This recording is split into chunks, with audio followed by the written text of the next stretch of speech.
It's been 2 weeks since I got my hands on this beautiful blue slate of aluminum and glass, and I have to say that this is gonna be Apple's most popular phone in years.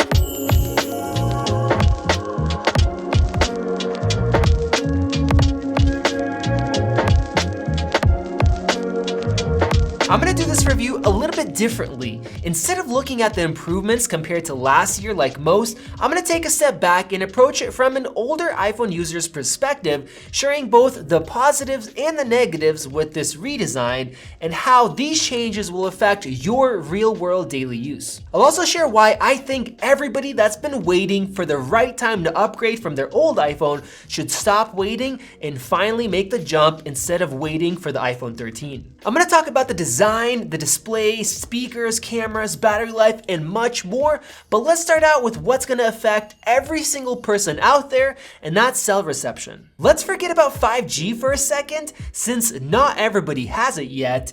The regular LTE is so much faster on this phone. If you struggle with slow speeds and poor signal like I did in parts of town, the iPhone 12 will be a big improvement. At my church, at the few spots that I even get a signal, I went from 6 megabit per second download and 0.3 up all the way to 38 megabit per second down and 2 megabit per second upload. That's over 6 times faster, and it's made a world of a difference for me in the last 2 weeks.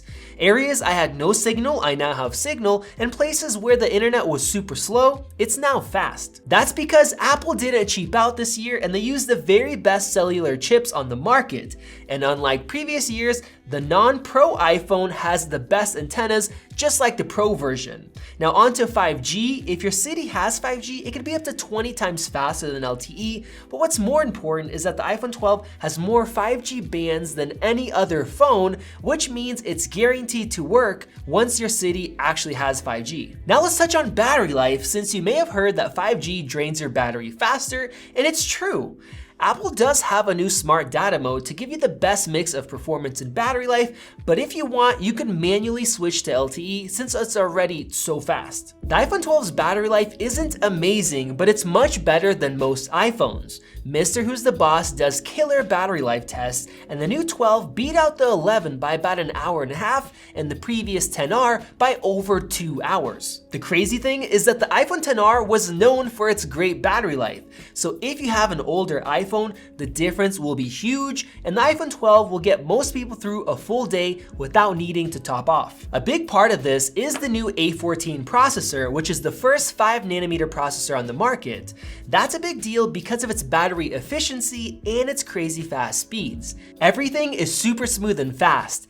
To be honest, it is way too fast to even use it all, and almost no app could make full use of all this extra performance. That's exactly what you want though, because it means that 3 years from now, it will still handle every new app coming out without a problem, and if you keep it for 5 years, you'll still have a usable iPhone. If you play mobile games, the iPhone 12 is great for a few reasons. First, it can play every game out there at the best graphics settings and likely will be able to do that for the next couple years. Second, the display looks fantastic, but more on this in just a bit. And third, the speakers, which sound great for games and videos. The speakers are louder and richer than ever, but if you're somebody with an iPhone that's a few years old, the difference is incredible. We have stereo sound from the bottom and the earpiece speakers, and comparing it to an iPhone 8 or 10, it's now perfectly balanced. And compared to an iPhone 7 or older, the stereo sound is much more immersive, making movie watching actually enjoyable. Now let's jump to the screen, and Apple has finally perfected it.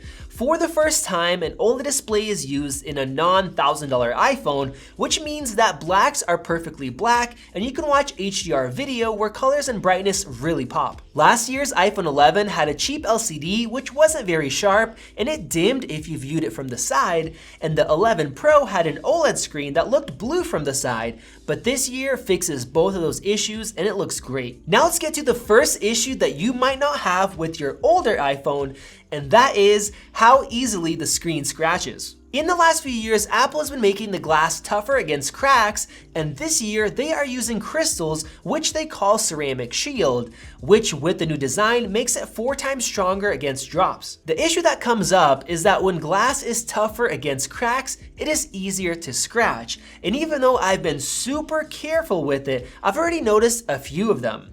If this bugs you, like it does me, I would suggest getting a glass screen protector, which I'll link down in the video description, along with a few cases. Now, for those of you that don't use cases or screen protectors, cracks will be much less of an issue than before. A big part of this is the old but new design, straight out of 2010.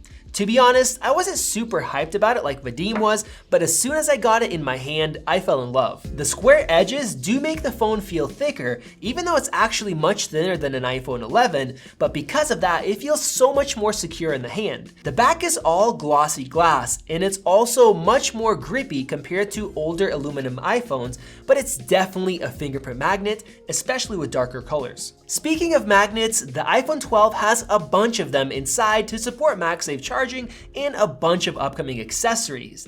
Now, I don't think this is a big deal yet, but in the future, it definitely will be. Now, what is a big deal is the waterproofing. This thing can stay 20 feet underwater for 30 minutes, which is a huge upgrade to the older iPhones and makes water a non-issue. The bezels are much thinner now, and if you're coming from an older iPhone, the screen fills up the full front as well, which makes it more expansive while keeping the phone small. Because of this, if you're somebody that has an older Plus model for the larger screen, but you find it uncomfortable, a regular iPhone 12 should be a very nice middle ground. Now let's talk about that notch and Face ID. Yes, it does get in the way sometimes if you watch videos in full screen, and it can cut into some games, and yes, you do get used to it. Overall, it's mostly worth the trade-off in order to have Face ID. I say mostly because in 2020, many of us are wearing masks and Face ID just doesn't work with them. When you're not wearing a mask though, it is amazing, in my opinion, much better than Touch ID, and Apple does also say it's much more secure. It also allows for portrait mode shots using the front camera, which look really good, especially if you have distracting backgrounds you want to hide. Let's jump into cameras, and this year is an excellent time to upgrade. The front camera and rear wide and ultra-wide cameras are the same exact ones in the Pro. You're just missing out on the telephoto camera, which improves the quality of zoom shots and lets you take longer portrait mode shots. Unless you have a phone from last year, you most likely won't have this ultra wide, and I have to say it is really nice to have, allowing you to capture shots you wouldn't have been able to. I loved mine last year, but I was always disappointed with the quality, and thankfully Apple has made every shot much sharper. The biggest upgrade though over last year's and previous iPhones are nighttime shots, where we can now take night mode shots with all 3 cameras. Now this requires you to hold your phone for a couple of seconds, and then the A14 processor combines multiple photos to make them brighter and sharper. The difference is incredible, and it not only makes dull, dark photos great, but allows you to take photos you otherwise couldn't.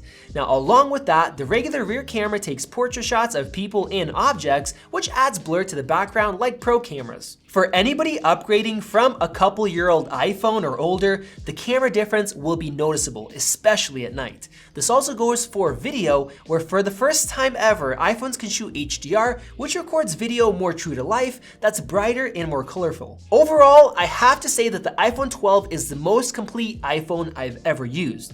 And if you've been waiting to upgrade, now is the time. It will be great today and even a few years down the line, thanks to its massive jump in chipsets and the new design. I have very few complaints this year. I guess one is that the iPhone 12 no longer comes with a power adapter, only a USB Type-C charging cable, which won't work with your old 5-watt adapter. I would suggest buying Anker's Nano fast charger for only $16, which is much smaller than Apple's and will charge your phone really fast. Of course, you could also buy Apple's MagSafe charger, but you'll still need to buy a power brick.